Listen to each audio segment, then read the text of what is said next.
Morning student. कैसे हैं बेटा आप सभी? घर पर अच्छे होंगे और अपनी तैयारी में लगे हुए होंगे आप सभी।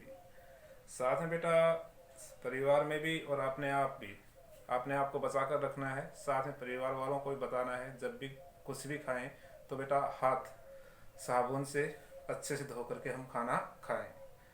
और डरने की आवश्यकता नहीं है, इतना कुछ नहीं है बेटा, लेकिन फिर भी हमें सावधानी बरतने की आवश्यकता है। साथ में बेटा जैसे हमारा जो चैप्टर चल रहा था रिसोर्स एंड डेवलपमेंट्स, तो इसमें हमने जहाँ तक पढ़ा था रिसोर्स कंजर्वेशन तक जो हमने टॉपिक पढ़ चुके थे और उसके नोट्स के माध्यम से आप लर्न भी कर चुके होंगे। फिर भी बेटा अगर कभी भी किसी भी टाइप की कोई समस्या हो ना, प्रॉब्लम हो, तो बेटा ज़रूर शेयर करें और ज़रूर पूछें। आज हम इस टॉपिक में आप अपने जो बुक है उस बुक में आप देखेंगे कि हमारा एक टॉपिक है इसमें, earth Rio de Janeiro earth summit in 1992। बेटा जो रियो डी जेनेरो है ये ब्राज़ील जो कंट्री है उसका कैपिटल सिटी है। ब्राज़ील मीन्स साउथ अमेरिका जो कॉन्टिनेंट है उसका सबसे लार्जेस्ट जो कंट्री है, सबसे बड़ा जो देश है साउथ अमेरिका कॉन्टिनेंट का, वो कौन सा है? ब्राज़ील। और ब्राज़ील जो कंट्री उसकी राजधानी कौन सी है? रियो डी जेनेरो। इसमें बेटा जो अर्थ समिट का होता है पृथ्वी सम्मेलन, जो पहला फर्स्ट अगर हम बात करते हैं अर्थ समिट हुआ था बेटा वो 1992 में हुआ था। कहाँ पर हुआ? रियो डी जेनेरो सिटी में। और कौन सी कंट्री में बेटा? ब्राज़ील में। इस सम्मेलन में लगभग बेटा अगर हम बात करते हैं 100 नेशंस के जो हेड हैं, लगभग 100 जो कंट्री के हेड हैं वो इस सम्मेलन में क्या हुए? शामिल हुए। जो पहला पृथ्वी सम्मेलन हुआ रियो डी जेनेरो में बेटा 1992 में, उसमें लगभग 100 से अधिक देशों के जो हेड हैं वो वहाँ पर क्या हुए? असेंबल हुए। अब हमारे सामने प्रश्न से आता है कि भी 100 कंट्री के जो हेड हैं वो रियो डी जेनेरो में असेंबल क्यों हुए? तो हमने पढ़ा भी था बेटा पहले एक टॉपिक इसी लेसन से कि बेटा ऐसे बहुत सी समस्याएं थी जिससे बेटा हमने पढ़ा था कि जो हमारे पास जो रिसोर्स अवेलेबल्स हैं उनका अगर हम इंडिस्क्रिमिनेट यूज करते हैं तो मैनी टाइप्स की इन्वायरमेंटल प्रॉब्लम्स या ग्लोबल प्रॉब्लम्स क्या होती हैं? क्रिएट होती हैं। तो इन इन्वायरमेंटल्स या ग्लोबल प्रॉब्लम्स से कैसे समाधान किया जा सके, इनको कैसे कंट्रोल किया जा सके, इनको फ्यूचर टाइम्स में इनको कैसे आगे बढ़ने से रोका जा सके, उन समस्याओं पर डिस्कस करने के लिए बेटा लगभग 100 से अधिक देशों के जो अध्यक्ष हैं वो यहाँ पर क्या हुए? असेंबल हुए। और इसलिए इसे पहला पृथ्वी सम्मेलन कहा जाता है, मीन्स फर्स्ट अर्थ समिट।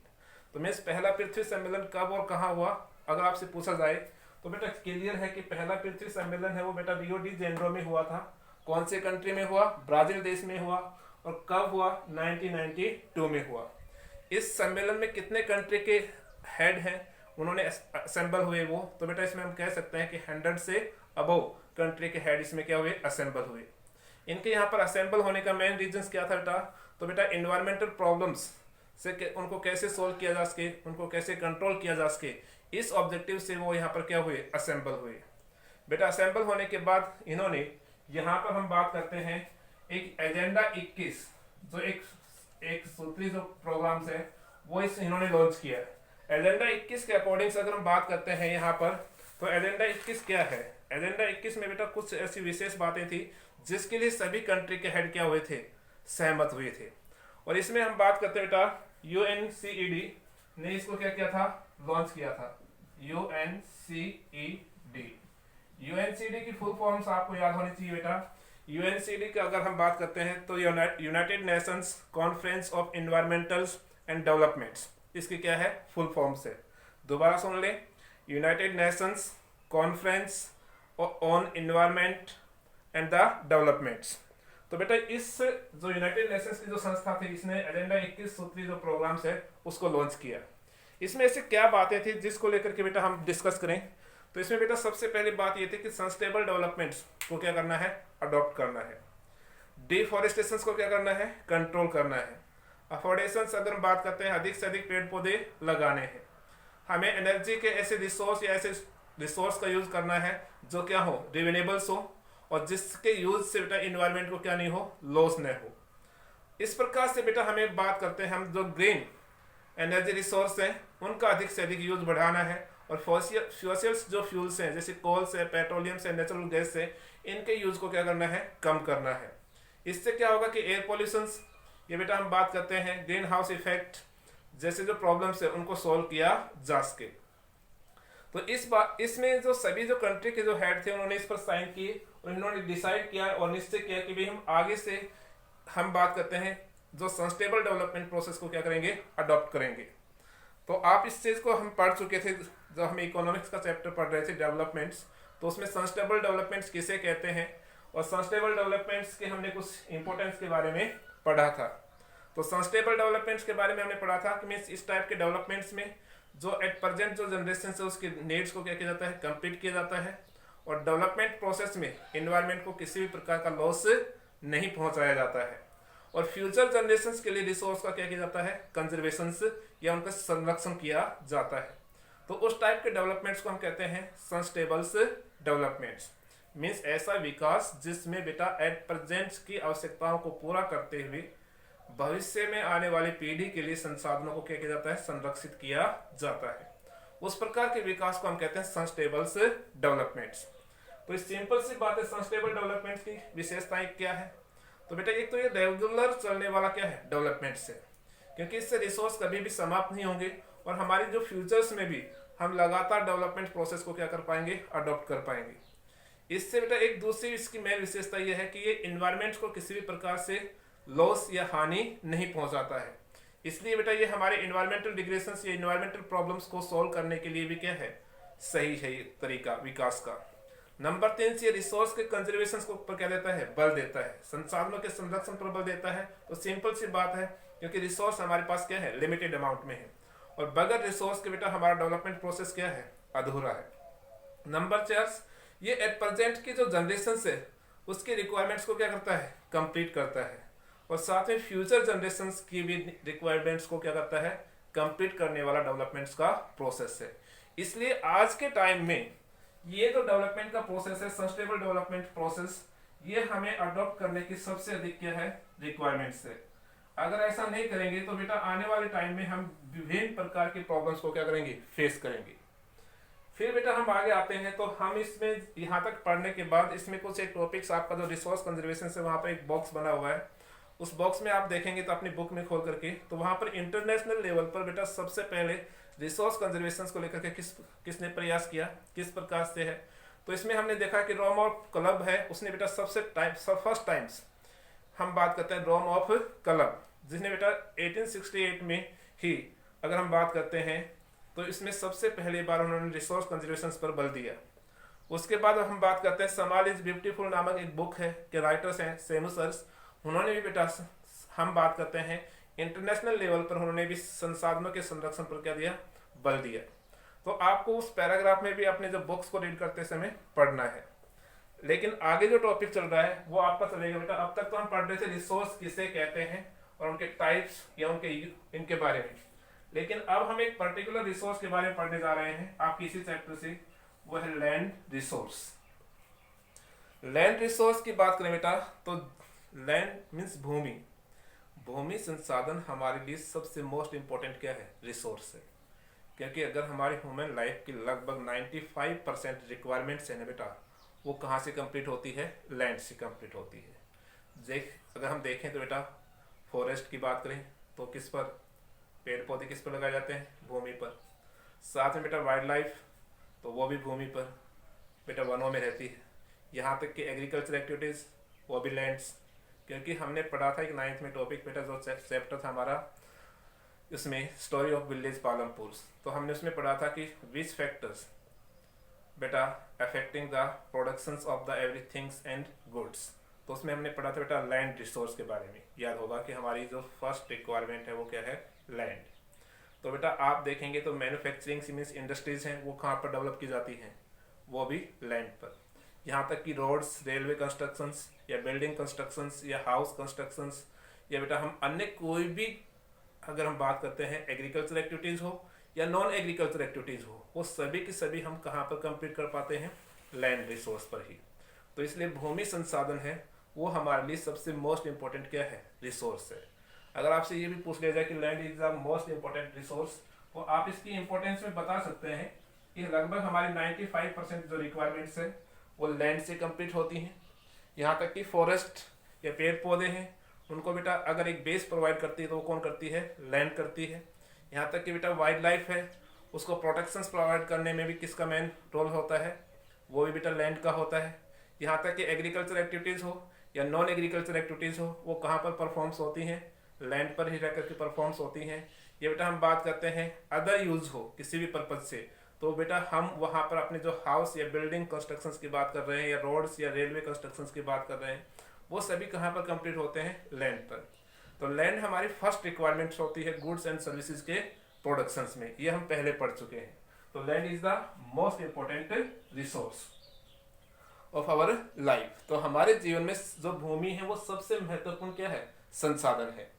उसके बाद अगर हम बात करते हैं, चलो लैंड रिसोर्स इतना मोस्ट इंपॉर्टेंट है, तो हमने एक 9th में एक टॉपिक पढ़ा था बेटा, फिजिकल फीचर्स ऑफ इंडिया, हमने ज्योग्राफी में।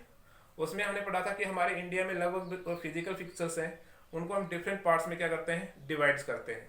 इनमें हमने पढ़ा बेटा Himalaya mountains, northern plains, peninsula plateau, coastal plains और डेजर्ट्स, आइलैंड्स। लेकिन अगर हमने इस पर ध्यान दिया होगा कि हमारा जो इंडिया है उसके लगभग जो पार्ट्स हैं, जो टोटल जो एरिया है 3.28 मिलियन स्क्वायर किलोमीटर्स, उस एरिया के लगभग 30% एरिया है वो माउंटेन से क्या है, कवर्ड है। हमारे देश का टोटल जोग्राफिकल एरिया है उसके 30% भूभाग पर बेटा क्या है, माउंटेन्स है, जबकि 43% पार्ट्स प्लेन्स कवर करते हैं। मीन्स टोटल जोग्राफिकल एरिया के 43% भाग पर क्या है बेटा, प्लेन्स हैं, और बेटा 27% एरिया है उस पर क्या है, प्लेटू है।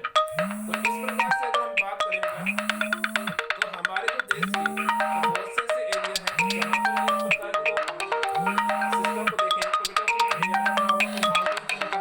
एरिया पर है, प्लेन्स है वो 43% एरिया पर है, जबकि प्लेटू है वो 27% एरिया को क्या करते हैं, कवर करते हैं।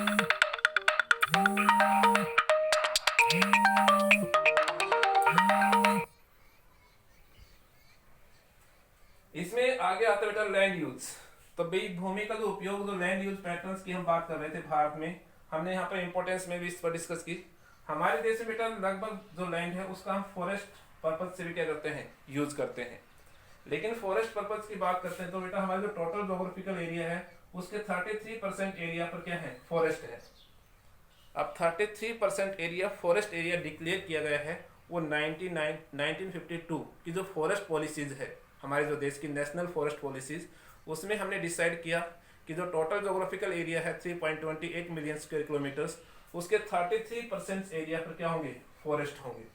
यस, अब 33% एरिया में जो फॉरेस्ट होंगे तो इसका अर्थ ये नहीं कि भी एक्चुअल फॉरेस्ट एरिया है ये।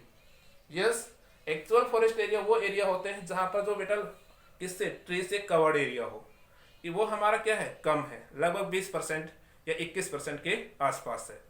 तो अगर आपसे पूछा जाए बेटा कि भारत में आजादी के बाद जो फॉरेस्ट एरिया इंक्रीज हुआ है उसका मेन रीजन क्या है, तो उसका मेन रीजन है बेटा 1952 की नेशनल फॉरेस्ट पॉलिसीज, जिसके अकॉर्डिंग हमने क्या किया है कि फॉरेस्ट एरिया को क्या किया है, इंक्रीज किया है, और हमने टोटल जोग्राफिकल एरिया के 33% एरिया को क्या, फॉरेस्ट एरिया डिक्लेयर किया है। उसके बाद हम बात करते हैं लैंड का यूज। बेटा हम बात कर रहे थे कि लैंड का यूज है बेटा वो हम किस में, जो अदर जो कल्टीवेशन एक्टिविटीज होती हैं उनमें भी हम करते हैं, जैसे बेटा बिल्डिंग्स, हाउस, रोड्स, फ्लाईओवर्स, ये बेटा हम बात करते हैं रेलवे, अदर ऐसे बहुत से पर्पज से हम लैंड का क्या करते हैं, यूज करते हैं।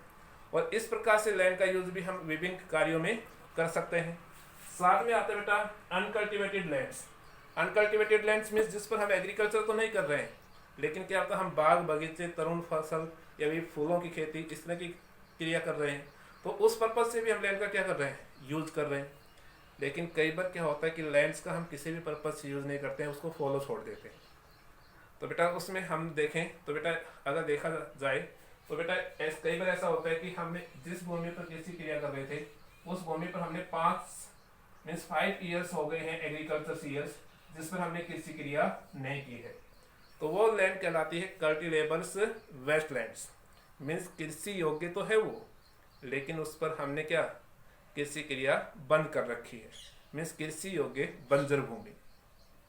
कृषि योग्य बंजर भूमि वो फॉलो लैंड्स होगी जिसमें हमने 5 एग्रीकल्चर ईयर से उस पर क्या नहीं कर रहे हैं, कृषि क्रिया नहीं कर रहे हैं। जबकि ओल्ड फॉलो लैंड्स, सेकंड में आते हैं। तो ओल्ड फॉलो लैंड्स बेटा वो लैंड्स कहलाएगी जिसमें हमने 1 एग्रीकल्चर ईयर से अगर हम बात कर रहे हैं तो बेटा 5 एग्रीकल्चर ईयर्स के बिटवीन जिस लैंड पर हमने किसी क्रिया नहीं कर रहे हैं वो कहलाती है ओल्ड फॉलो लैंड्स।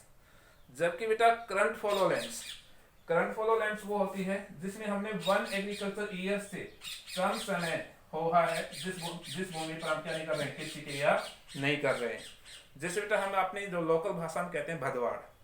अभी जो खरीफ सीजन में कई किसान क्या करते हैं, अपने कुछ खेतों में बिजाई नहीं करते हैं। तो कुछ खेतों में जो बिजाई नहीं की हमने तो वो क्या हुआ, 1 एग्रीकल्चर ईयर से कम का टाइम्स हो गया और हमने उसको क्या कर दिया, फॉलो छोड़ दिया खाली, तो वो कहलाती है करंट फॉलो लैंड्स। यस, तो हमारे इस पर्पज से भी हम लैंड का क्या करते हैं, यूज करते हैं। उसके बाद बेटा आपको आता है फॉलो लैंड्स हो चुकी है नेट स्नो एरिया। तो नेट स्नो एरिया की बात करें बेटा तो हमारे देश में अगर देखें तो बेटा जो टोटल जो कल्टिवेटेड लैंड्स होती है उस पर जो हमने कितने एरिया पर हमने क्या की है, फसलों की बिजाई की है, वो कहलाता है नेट स्नो एरिया। जितने एरिया पर अगर हम बात करते हैं किसान के पास 5 एकड़ जमीन है और वो 5 एकड़ जमीन पर क्या करता है, कृषि क्रिया करता है, तो उसकी नेट स्नो एरिया कितना हो गया, 5 एकड़।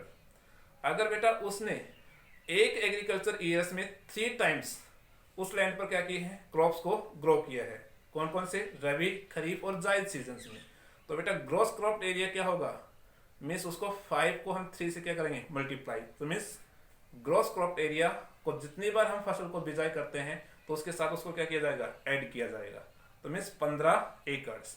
उस किसान की जो ग्रोस क्रॉप एरिया हो गया वो कितना हो गया बेटा, 15 एकर्स हो गया है। इस प्रकार से नेट स्नो एरिया की अगर बात करें, ये भी सभी जगह क्या नहीं है, हमारे देश में इक्वल्स नहीं है।